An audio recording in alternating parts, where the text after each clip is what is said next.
The summer air was thick that afternoon, heavy with the smell of freshly cut grass and the faint hum of lawnmowers somewhere down the street. Patricia Green stood by her kitchen window, a glass of white wine untouched in her hand, staring at the mansion next door. To most of the neighborhood, it was a house that inspired awe, its wide stone driveway, the manicured hedges, the sleek black car parked beneath the portico. To Patricia, though, it was a daily reminder of everything she didn't have. She tugged at the lace curtain and peered closer. That was when she saw her. A woman, black, tall, with her hair tied back neatly, walking up the front steps of the Ellington house with grocery bags in each hand. Patricia narrowed her eyes. The woman didn't look hurried or nervous. She moved with quiet assurance, as though she belonged there. But Patricia's mind twisted the image into something else. Her lips curled into a tight smile, the kind people wore when they thought they'd uncovered a secret. "Well, would you look at that?" she muttered to herself. "Bold as brass." The woman, Carmen Johnson, set the bags down gently on the stoop, then reached into her purse. Patricia leaned forward until her nose touched the glass. There it was, a key. Carmen slipped it into the lock, turned it, and opened the door like it was nothing. Patricia's heart gave a little jolt, though not out of fear. It was something else, envy mixed with suspicion. She couldn't stand how the Ellingtons never seemed to struggle. They had money, status, and the kind of home she had only dreamed about, and now this woman, who Patricia had never seen before, was waltzing right in. She set her wine glass down with a sharp clink and reached for her phone. Her fingers hesitated over the numbers for just a second before she dialed. "Yes," she said when the dispatcher answered, her voice trembling with urgency. She didn't quite feel. "I'd like to report a break-in. A black woman just entered the house next door. No, I don't know her name. She had bags with her. Groceries, maybe. But she used a key. I don't think she belongs there." Her tone dripped with certainty, though deep down she knew she hadn't seen anything criminal. She only saw what she wanted to see. Outside, Carmen disappeared into the house, unaware that a pair of eyes had branded her a suspect. Inside, Patricia paced the kitchen, her mind already playing out the scene she hoped for. Police cars pulling up, officers leading the woman out in handcuffs, neighbors watching from their porches. For once, Patricia would be the hero, the one who kept the neighborhood safe. Then, faintly at first, she heard it. Sirens. The sound cut through the quiet suburban street like a blade. Her heart raced with anticipation, and she pulled the curtain aside again, her eyes darting toward the mansion. The sirens grew louder, closer, until their echo filled the cul-de-sac. Red and blue lights splashed against the glass of her window. Patricia smiled to herself, a tight, satisfied smile, as though her place in the story was already written.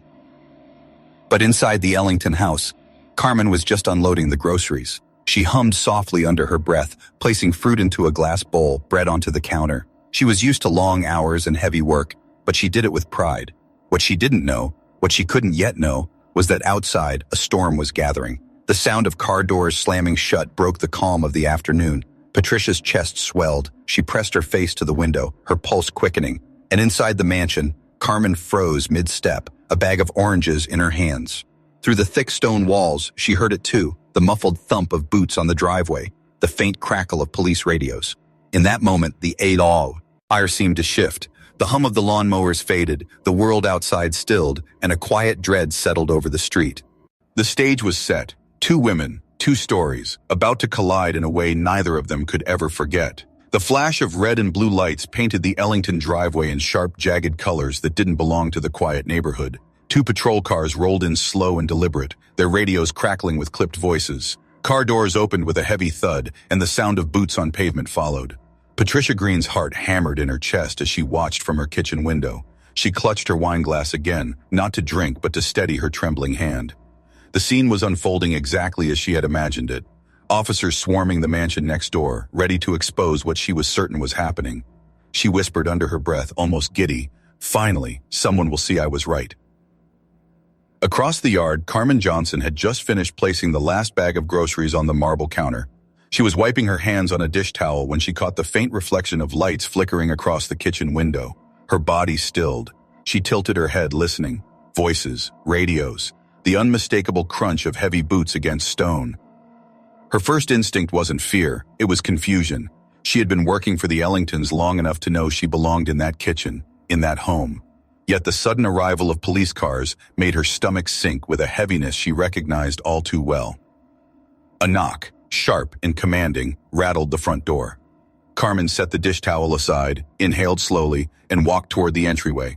She opened the door to find two uniformed officers standing there, their eyes scanning her with quick precision.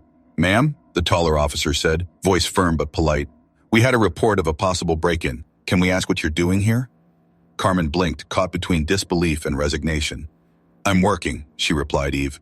"I'm the housekeeper here. The Ellingtons trust me with their home. I have keys if you'd like to see them." She reached into her bag and pulled out the small silver ring. The keys jingled faintly, a simple sound, yet heavy with the weight of proof. The shorter officer leaned forward, inspecting them. "Do you have identification as well?" Carmen nodded, pulling her wallet from her purse. Her driver's license slid into his hand, her name, Carmen Johnson, clearly displayed. She watched as he studied it, then handed it back with a curt nod. From her window, Patricia leaned so close her nose pressed against the glass. Her lips pursed when she saw Carmen calmly hand over her ID. It wasn't the panicked reaction Patricia had hoped for. She wanted chaos, shouting, perhaps even handcuffs. Instead, Carmen stood tall, her shoulders squared, as if this moment could not shake her. "She doesn't live there," Patricia hissed under her breath, though no one could hear her. She wanted the officers to push harder, to question more. The taller officer asked, "Can we speak with the homeowners to confirm?" "They're not home right now," Carmen answered. Her tone was measured, her voice steady, but inside her chest ached.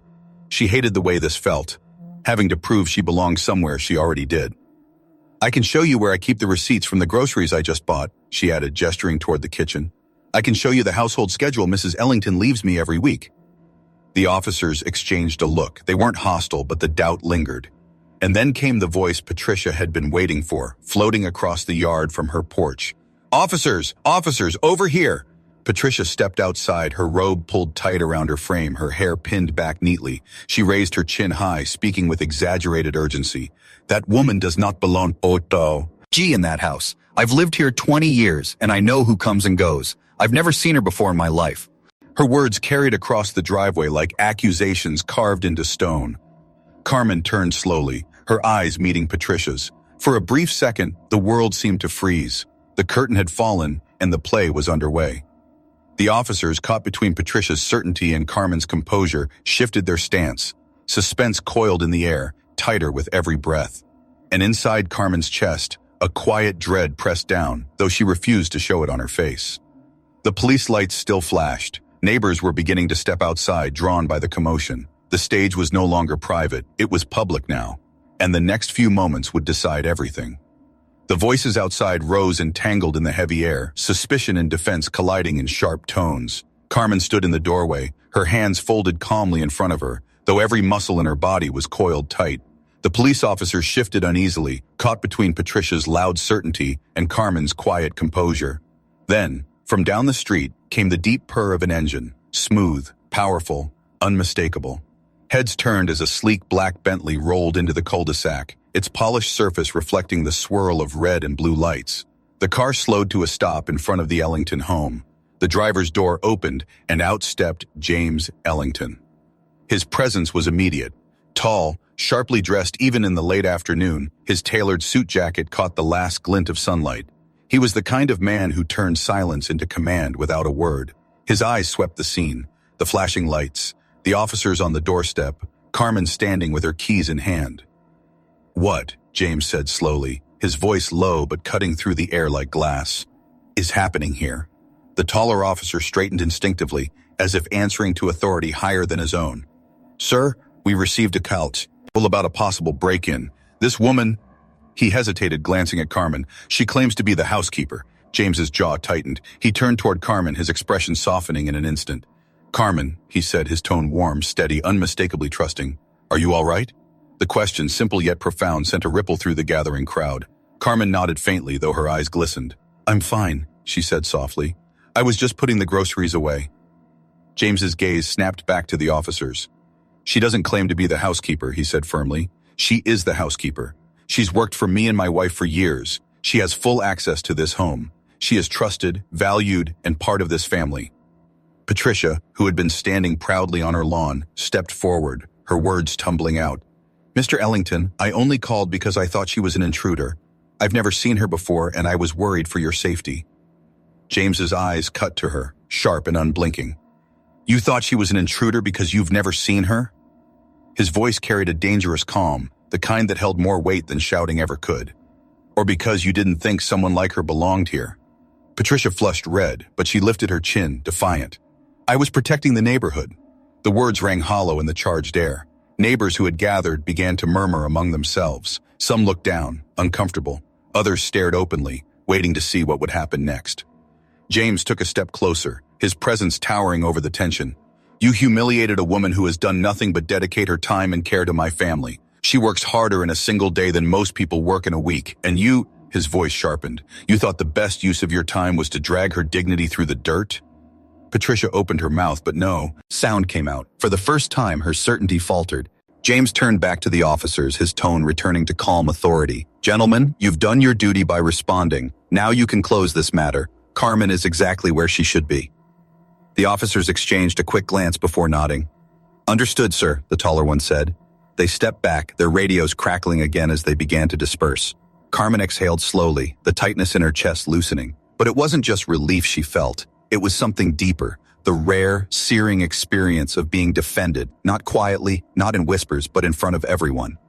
James rested a hand lightly on her shoulder, steady and reassuring. To anyone watching, the gesture said what words couldn't. She belongs here, and she always will. And as Patricia stood on the edge of the lawn, her composure unraveling beneath the weight of the stairs around her, it became clear. The story was no longer hers to control.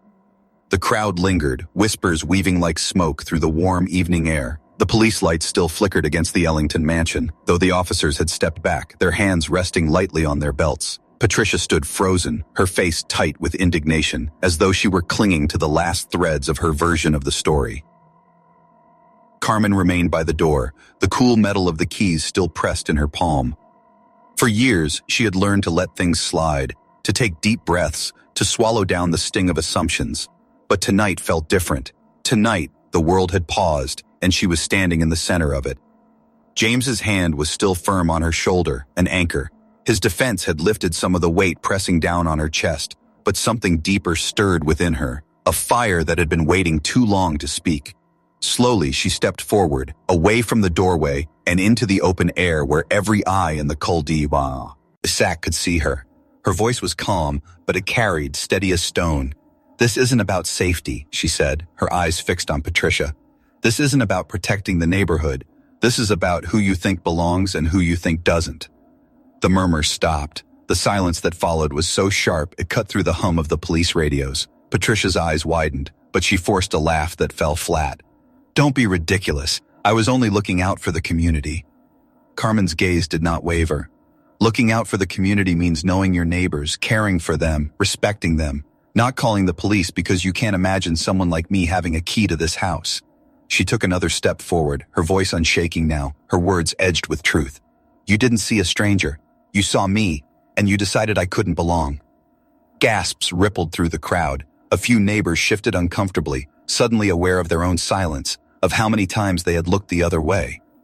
James's eyes softened as he watched Carmen claim the moment, his respect for her deepening with every word. Patricia's cheeks burned crimson, but she clung stubbornly to her defense.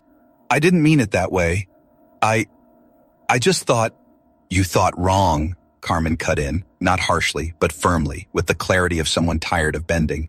You thought my skin was a warning sign. You thought my presence was a threat, and now you want to dress it up as concern. But I know the difference. Her words hung heavy in the evening air. The truth had been spoken plainly, stripped of excuses, and there was no taking it back. Patricia's lips parted, but no words came. For the first time, her authority slipped through her fingers like sand. The taller officer cleared his throat, breaking the silence. She's right, he said, surprising everyone. His voice carried the weight of someone who had seen too many calls like this. This happens more often than you realize. We get called not because someone's committing a crime, but because someone assumes they are. It's not fair and it's not justice.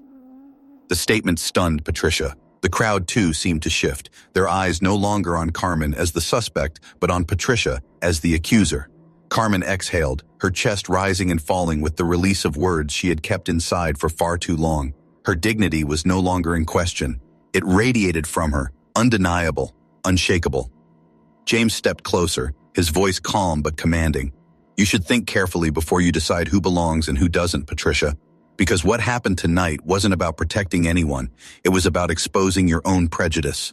Patricia's hands trembled at her sides. She wanted to shout, to defend herself, to twist the narrative back into her control, but the eyes around her, the eyes that once looked at her with polite tolerance, now looked at her with something closer to shame. And in that charged silence, Carmen stood tall, her voice still echoing in their ears. For once, she hadn't been silenced. For once, the truth had taken center stage. The street was no longer quiet. Neighbors had gathered in clusters on their lawns, whispering to each other, their faces caught in the glow of the flashing lights. Children clung to their parents' legs, wide-eyed, while adults exchanged uneasy glances. Everyone had come out expecting a spectacle, but what they found instead was a reckoning. Patricia Green stood stiff on her driveway, her composure slipping with every passing second. Her voice, which had once rung so confidently, had faltered. She had wanted to be seen as the vigilant protector, but now, under the weight of so many watching eyes, she looked small, cornered, and exposed. Carmen Johnson remained by the steps of the Ellington home, her shoulders squared, her hands steady. She no longer looked like someone defending herself. She looked like someone standing in her truth. Her words still hung in the air, sharp and unshakable, echoing in the silence that followed. James Ellington stepped forward, his tall frame casting a long shadow across the driveway. His face was calm, but his eyes carried fire. He didn't raise his voice. He didn't need to. Each word fell with a weight that demanded attention. "I want everyone here to listen carefully," he said, turning slightly so his voice reached every corner of the gathering crowd. "Carmen is not just my housekeeper. She is part of my family. She has worked with us for years, trusted with our home, trusted with our children, trusted with everything that matters most. Her loyalty, her integrity, her work, those things are beyond measure. She doesn't just belong here. This house wouldn't run without her." The crowd shifted uneasily. Some nodded in quiet agreement, others dropped their gaze. Patricia's mouth opened as if to argue, but James didn't give her the chance. "And yet," he continued, his voice tightening, "someone looked at her tonight and decided she couldn't possibly belong. Decided that her skin color was enough reason to dial the police. That assumption, that prejudice, humiliated her in front of all of you, and it should humiliate every single one of us." A murmur rippled through the neighbors. Some looked toward Patricia, whose face had turned a deep shade of crimson. She opened her mouth again, desperate to salvage her image. "I didn't mean to." James raised a hand, silencing her. "You meant to. You wanted to. You thought you were doing something noble. But all you did was drag an innocent woman into suspicion. Carmen doesn't owe you an explanation for being here. This is her workplace. This is her second home. She belongs here more than your bitterness ever will." Gasps filled the night. "Patrie." Sia's eyes darted wildly, seeking someone, anyone, to back her up. But the faces staring back offered no support, only disappointment, even disgust. And then it happened. Carmen's eyes filled, not with shame but with something deeper, gratitude, a fragile relief she rarely allowed herself to feel. She blinked back the tears, but one slipped free, trailing down her cheek. She didn't wipe it away. She let it stay, visible, undeniable. For the first time, she wasn't standing alone. A neighbor from across the street, Mrs. Alvarez, stepped forward hesitantly. "We should have known better," she said softly, her voice trembling. "Carmen has been walking into this house for years. We've all seen her. We never said anything." Her admission opened the floodgates. Other murmurs of agreement followed.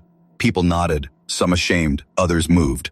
Patricia's eyes widened in horror. Her isolation was complete. The taller officer cleared his throat. "Mr. Ellington, ma'am," he said, addressing Carmen directly now with a tone far gentler than before. "Our work here is done. We apologize for the disturbance." Carmen inclined her head slightly, dignity in every line of her posture. "Thank you, officer." As the squad cars pulled away, their lights dimming into the distance, the cul-de-sac was left in a raw, heavy silence. Neighbors lingered, staring at Patricia, then at Carmen, then at James. James placed his hand on Carmen's shoulder again, guiding her gently back toward the house. His final words rang out clear in the quiet. "She's not going anywhere. She belongs here." And tonight proved it more than ever. Patricia stood frozen, alone on her driveway, as the eyes of the neighborhood burned into her. Her story had crumbled. Her power was gone. But for Carmen, something else had begun to rise. Not just respect, but the first glimmer of recognition she had long deserved. The night air had grown still, though the tension remained alive in every globe. Ants, every whisper. Neighbors lingered on their porches and sidewalks, reluctant to retreat inside. Something about the moment felt unfinished. as if the weight of it demanded a conclusion before anyone could leave. James Ellington stood at the center of it all, his arm resting protectively on Carmen's shoulder. His gaze swept across the gathering, sharp and unyielding. Patricia Green, once so smug in her certainty, stood at the edge of her lawn with her arms wrapped tightly around herself, her face pale and strained.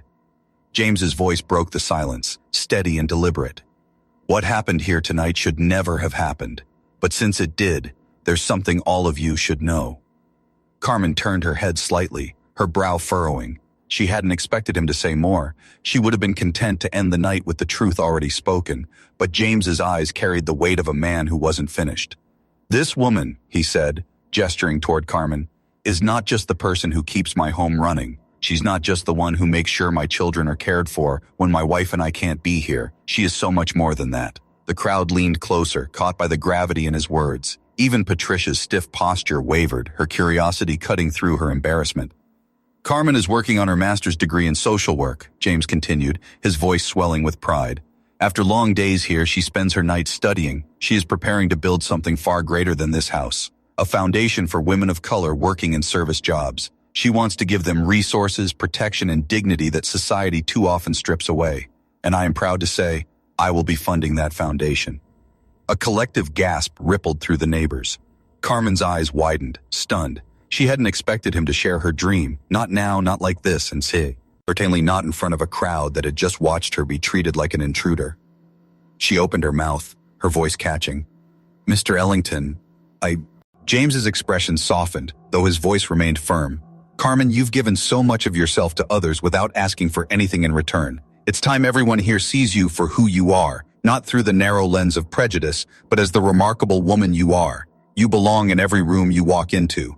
And tonight, I won't let anyone forget that.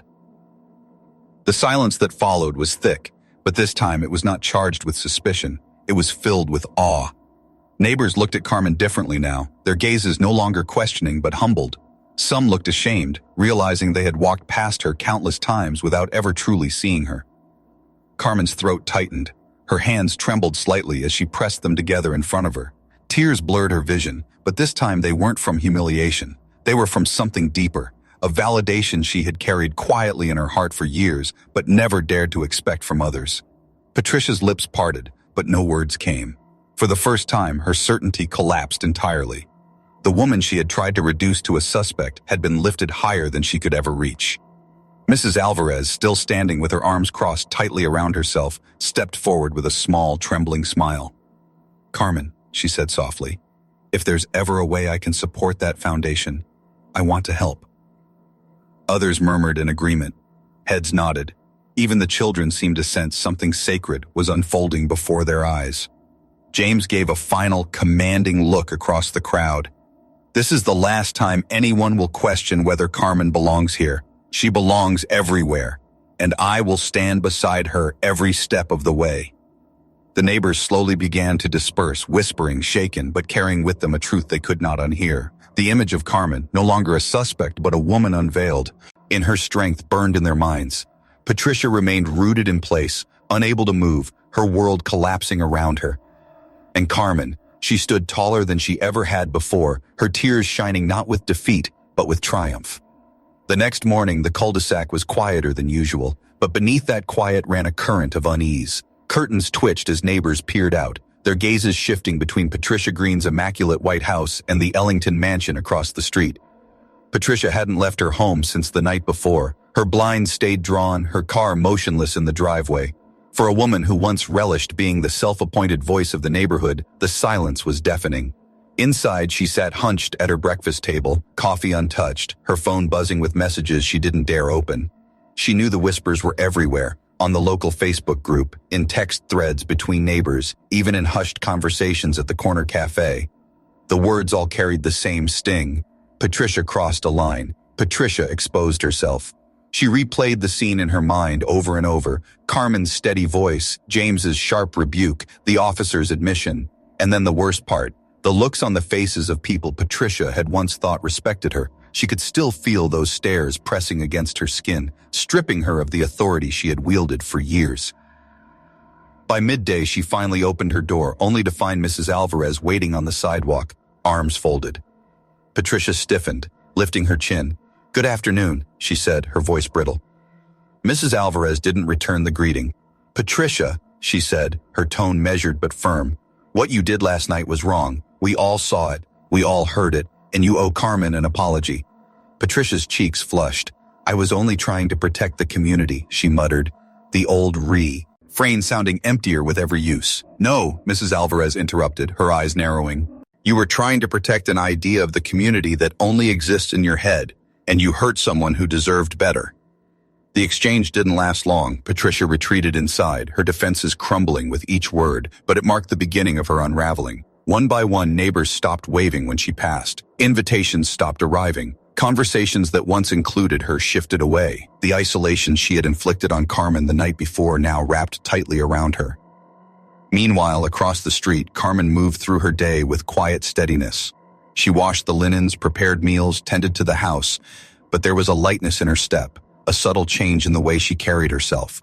For the first time, the neighborhood looked at her not with suspicion, but with recognition. A few even stopped to greet her by name. That evening, James called a small gathering in his home. A handful of neighbors arrived, curious, cautious. Carmen stood by his side as he spoke once again, not with anger this time, but with vision.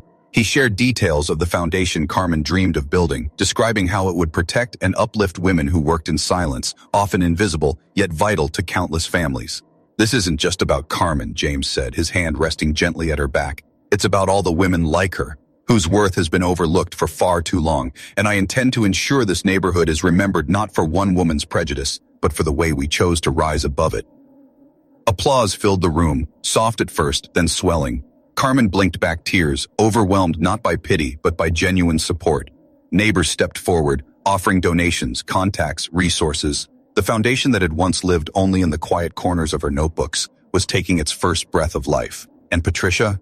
She sat in the shadows of her living room, lights off, watching cars parked in front of the Ellington home. She knew she had been written out of the story. The seat of influence she once held in the cul-de-sac was gone, replaced by whispers of shame. But Carmen Johnson, once just the woman with a ring of keys, once the neighbor mistaken for a threat, now stood at the heart of something far larger. Her dignity had not only endured, it had triumphed. The reckoning was complete, and the future for her was only just beginning.